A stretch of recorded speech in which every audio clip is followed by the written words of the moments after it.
जी हाँ दोस्तों, अब आया ऊंट पहाड़ के नीचे, मोदी घुटनों पर लाए राहुल साहब। उड़ाते थे जिस बात पर खिल्ली, अब मानी गलती, फैसला ले लिया वापस। बहुत स्वागत है आप सभी का। आप देख रहे हैं द राजनीति का विशेष सेगमेंट खबर और विश्लेषण। मैं हूं जब्बार खान। दोस्तों, आखिर ऐसा अचानक क्या हुआ कि जिस बात को करने के लिए राहुल गांधी लगातार 8 वर्षों से कहते आ रहे थे, मगर मोदी तो उनकी खिल्ली उड़ा रहे थे, अचानक मोदी झुक गए। आखिर प्रधानमंत्री नरेंद्र मोदी राहुल गांधी और डॉक्टर मनमोहन सिंह की उस लाइन को अपना करके जनता के बीच में क्या संदेश देना चाहते हैं बिहार विधानसभा चुनाव से पहले कि देखिए, हम आपके हितों के बारे में सोचते हैं, लेकिन क्या सांकेतिक तौर पर पहली नजर में मोदी जिसे एक तोहफा जनता के लिए कह रहे हैं, पर्दे के पीछे फिर से खेल कर गए मोदी? क्या है पूरा का पूरा मामला, आपको विस्तार से बताते हैं दोस्तों। इसे राहुल का एक और कमाल कहें, कृषि कानून बिल वापसी या फिर जातीय जनगणना के फैसले पर मोदी की झुकने के बाद जिस मुद्दे पर राहुल की बातों को, उनकी सलाह को मोदी साहब मजाक उड़ाते थे, मगर अब साहब को झुकना पड़ा। और न सिर्फ झुके बल्कि राहुल की बातों को मानते हुए गलती भी मानी, अपना फैसला भी वापस लिया। देश में इस बात पर बुद्धिजीवी चर्चा कर रहे हैं कि जब मोदी साहब को घूम फिर कर, यानी कि लौट के बुद्धू घर को ही आना था, तो फिर 8 वर्षों तक जनता का खून चूसा क्यों? जब राहुल की बात माननी ही थी तो अभी तक राहुल का मोदी साहब और उनकी टीम जो मजाक उड़ा रही थी, आखिर क्यों? कांग्रेस ने अपने एक्स पर राहुल के बयान को कोट करते हुए लिखा, सरकार तुम्हारी, सिस्टम हमारा। मैंने गलत जीएसटी के समय बोला था। सिंपल बात है, जीएसटी को रिफॉर्म करने की जरूरत है। एक जीएसटी 18%। जीएसटी काउंसिल की बैठक में बहुत बड़ा फैसला लिया गया है कि 12% और 28% का टैक्स स्लैब हटा दिया जाएगा। तो आजकल सरकार ऑपोजिशन चला रही है, जो भी हम चाहते हैं हम करवा देंगे।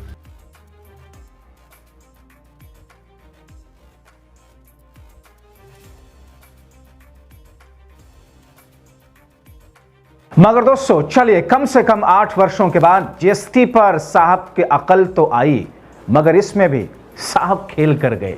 कैसे, आपको बताते हैं।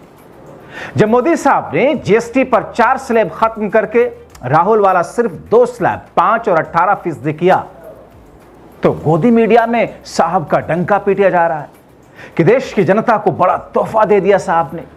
मगर दोस्तों, साहब ने गलती मानते हुए अपने गलत फैसले वापस तो लिए, मगर पर्दे के पीछे खेल किया, आंकड़ों की बाजीगरी, जादूगरी दिखाई कि लोगों को पहली नजर में लगे कि साहब बहुत अच्छा काम हुआ, डंका पीटा जाए। क्योंकि साहब ने फैसला तो बदला, मगर कुछ ऐसा किया जिससे जनता की मुश्किलें जस की तस, वहीं की वहीं। जीएसटी पर साहब की चालाकी और जादूगरी का जिस स्लैब को उन्होंने कम किया, दूसरे चोर दरवाजे से उसे एक तरीके से वहीं का वहीं लाकर रख दिया। दरअसल देश में सिर्फ एक तरह का टैक्स लाने की पहल कांग्रेस की मनमोहन सरकार ने किया था, ताकि कई तरह के टैक्स से लोगों को छुटकारा मिले, मगर तब मनमोहन सरकार सिर्फ 2 स्लैब ला रही थी, सबसे कम 5, सबसे ज्यादा 18%। और इसी जीएसटी में डीजल पेट्रोल को भी शामिल करना था, मगर मोदी सरकार जब आई तो मनमोहन सरकार की कॉपी तो की, मगर जीएसटी की सबसे ज्यादा 18% वाले स्लैब को बढ़ा करके 28% तक ले गई, 4 स्लैब बना दिया। और इसमें डीजल पेट्रोल को रखा ही नहीं दोस्तों, मगर ये मीडिया, ये पत्रकार और बुद्धिजीवियों के भेष में मोदीनामा पढ़ने वाले चाटुकार आपको बताएंगे, अरे साहब इकॉनमी तो ऐसे भाग रही है, देश तो ऐसे उड़ रहा है। डीजल पेट्रोल 250 से 60 रुपए होता, 55 रुपए मैक्सिमम होता अगर जीएसटी के दायरे में मोदी साहब इसे रखे होते, अभी भी रखें तो, मगर उस तरफ आपका ध्यान तो जाने नहीं दिया जाता है। दोस्तों आइए मोदी साहब के नए फैसले के बारे में आपको सबसे पहले बता दूं, जो राहुल की कॉपी की उन्होंने।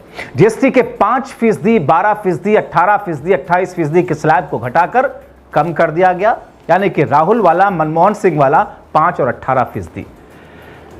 मगर इसके साथ इसका दूसरा पहलू है, तंबाकू, पान मसाला, कार्बोनेटेड ड्रिंक्स, लग्जरी सामान, इन सब के ऊपर 40%, जिस पर अभी तक 28% जीएसटी थी, 28 से बढ़ा करके 40% कर दिया। या जिस पर 18% थी उसे बढ़ा करके सीधे सीधे 40% कर दिया। 22 सितंबर से यह सारी व्यवस्था लागू हो जाएगी, यानी कि अभी तक मोदी सरकार जो जीएसटी के 4 स्लैब थोप रही थी, जिसका राहुल विरोध करते आ रहे थे, उसको मानने के लिए मोदी मजबूर तो हुए, लेकिन इसमें भी चालाकी कर गए। कैसे, आपको बताते हैं। मगर उससे पहले अब सिर्फ 2 स्लैब 5-18% होंगे, और जिसमें जो अच्छी बात होगी, आम जरूरतों की चीजें जैसे कि साबुन, शैम्पू के साथ एसी, ये सारी चीजें सस्ती होंगी। दूध, रोटी, पराठा, छेना समेत कई dry fruits item GST free हो जाएंगे, कोई टैक्स नहीं। वहीं इंडिविजुअल हेल्थ और लाइफ इंश्योरेंस पर भी टैक्स नहीं लगेगा, यह अच्छा कदम है। 33 जीवन रक्षक दवाएं, दुर्लभ बीमारियों, गंभीर बीमारियों के लिए दवाएं भी टैक्स फ्री। लेकिन लग्जरी आइटम्स, खैर लग्जरी आइटम पर अगर टैक्स बढ़े तो इससे किसी को फर्क नहीं, लेकिन तंबाकू प्रोडक्ट्स पर 28% की जगह 40% जीएसटी लगेगा। अब दोस्तों, पहली नजर में लगता है कि ठीक है, नशेड़ियों के लिए थोड़ा सा महंगा हो जाएगा, क्या फर्क पड़ता है। लेकिन दोस्तों, आपको हर घर में नशेड़ी मिल जाएगी। नशेड़ी कहने का मतलब, मेरा मतलब ऐसा नहीं कि उसमें आदमी कुछ भी सेवन करके, कोई भी पदार्थ का सेवन करके भंड होकर के पड़ा रहे। सिगरेट पीने वाले को भी बहुत सारे लोग नशेड़ी कहते हैं, पान मसाला तंबाकू सारी चीजों को। दोस्तों, आप देखें हर घर में, करीब करीब हर घर में लोग खाते होंगे, चाहे एक ही आदमी खाए या हर दूसरे घर में तो इसे खाया ही जाता है। अब 28% लग रहा था, 40% दीजिए। बंद नहीं करेगी सरकार इन प्रोडक्ट्स को, बताएंगे उसका एक पूरा खेल कैसे, सिस्टम कैसे है कि साहब शराब, तंबाकू, इन सब आइटम पर जीएसटी बढ़ाओ, टैक्स बढ़ाओ, खूब बढ़ाओ। लोग तो पीते हैं ना भाई। खैर, मध्यम और बड़ी कार, 350 सीसी से ज्यादा इंजन वाली मोटरसाइकिल इस स्लैब में आएंगे, यानी 40% अब लगेगा 28 से।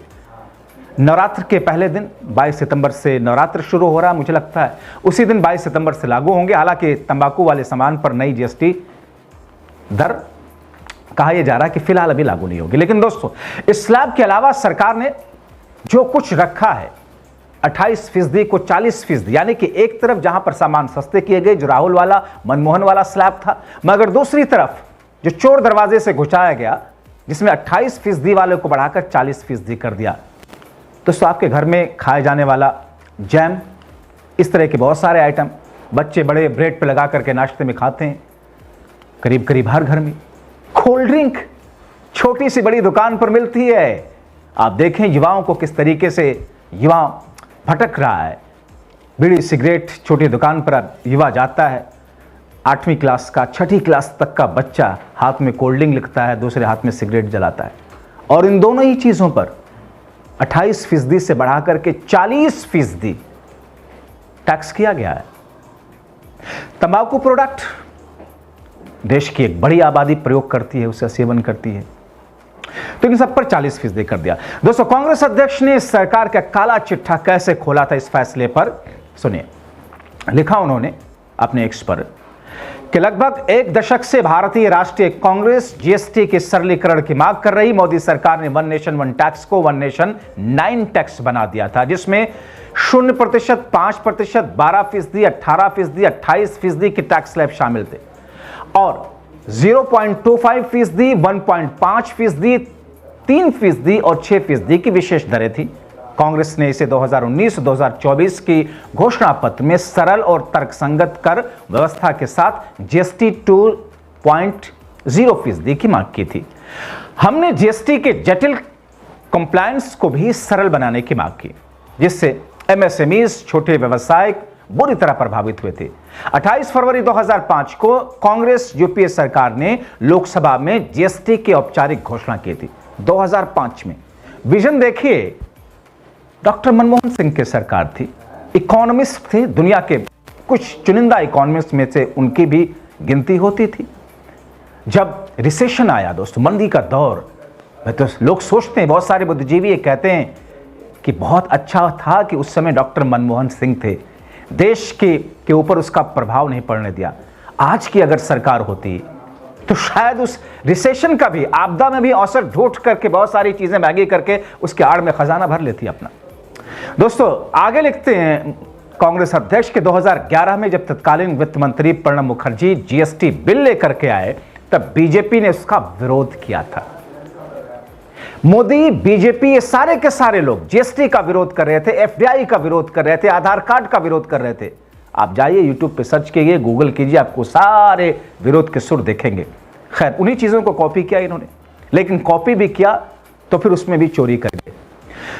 आगे लिखते हैं कांग्रेस अध्यक्ष, जब मोदी जी मुख्यमंत्री बने तब उन्होंने जीएसटी का घोर विरोध किया था, यानी कि गुजरात में। आज यही बीजेपी सरकार रिकॉर्ड जीएसटी कलेक्शन का जश्न मनाती है, जैसे कि आम जनता से टैक्स वसूल कर उसने कोई बहुत बड़ा काम कर दिया। दोस्तों, देश में, दुनिया के अंदर बहुत सारे देश हैं जहां कोई टैक्स नहीं लगता। दुबई आप जाकर के देखिए, बहुत सारे ऐसे देश हैं। देश के इतिहास में पहली बार किसानों पर टैक्स लगाया गया मोदी सरकार में। इस सरकार ने कृषि क्षेत्र के कम से कम 36 चीजों पर जीएसटी थोपा था।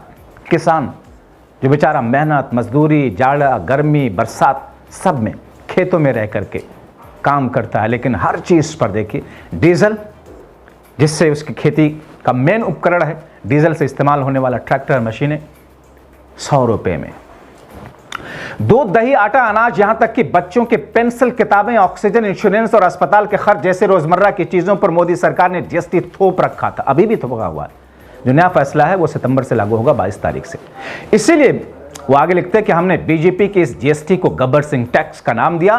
कुल जीएसटी का 2/3 यानी कि 64% हिस्सा गरीबों, मध्य वर्ग के जेब से आता है, लेकिन अरबपतियों से केवल 3% जीएसटी वसूला जाता है, जबकि कॉर्पोरेट टैक्स की दर 30% से घटाकर 22% कर दी थी। सोचिए, अरबपतियों से कितना? 3%, आम लोगों से कितना?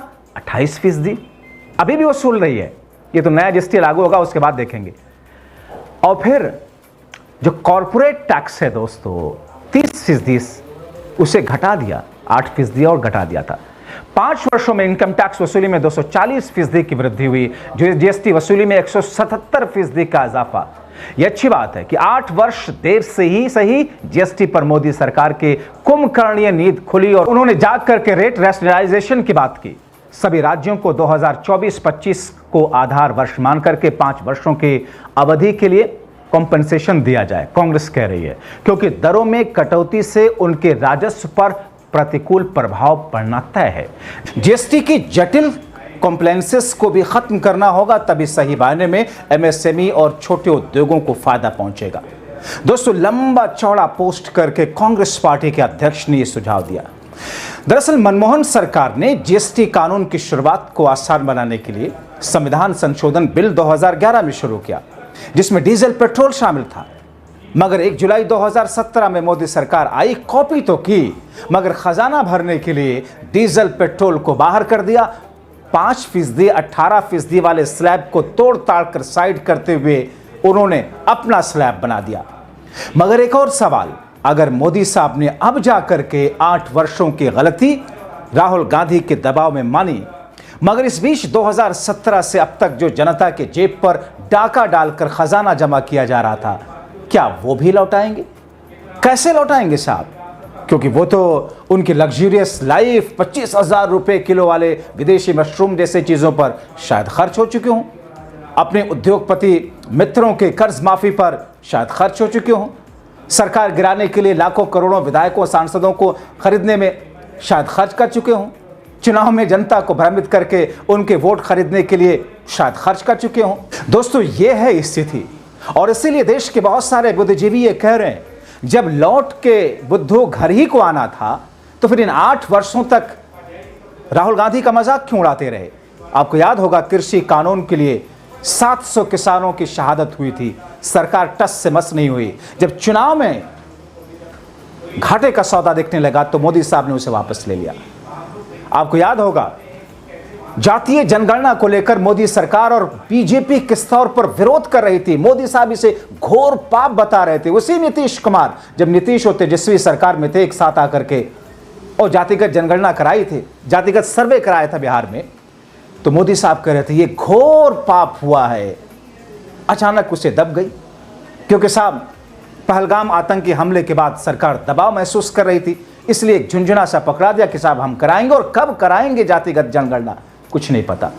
अब ऐसे में जीएसटी 8 वर्षों तक राहुल गांधी का मजाक उड़ाते रहे लोग, मगर अब कह रहे हैं हम बड़ा तोहफा दे रहे हैं। और हमारी बिरादरी की पालतू मीडिया जिसके बारे में दिमाग में जो वो चीज़ें आती हैं तो आपका दिमाग सन्न कर देती हैं।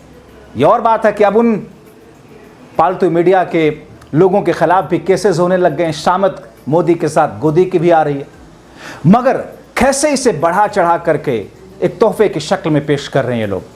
इसीलिए मैं कहता हूं, जानकार बनिए, सावधान रहिए, सतर्क रहिए, क्योंकि अगर आप जानकार नहीं बने, आपको भ्रमित करने वाले खबरों में ही उलझा करके सत्ता पक्ष रखने में कामयाब रहा, तो फिर आप अपने भविष्य, अपने बच्चों के भविष्य को बिगाड़ देंगे। बेजुबान मत रहिए, लेकिन बदजुबान भी मत बनिए। अपनी आवाज़ उठाइए सभ्य दायरे में। बहुत शुक्रिया।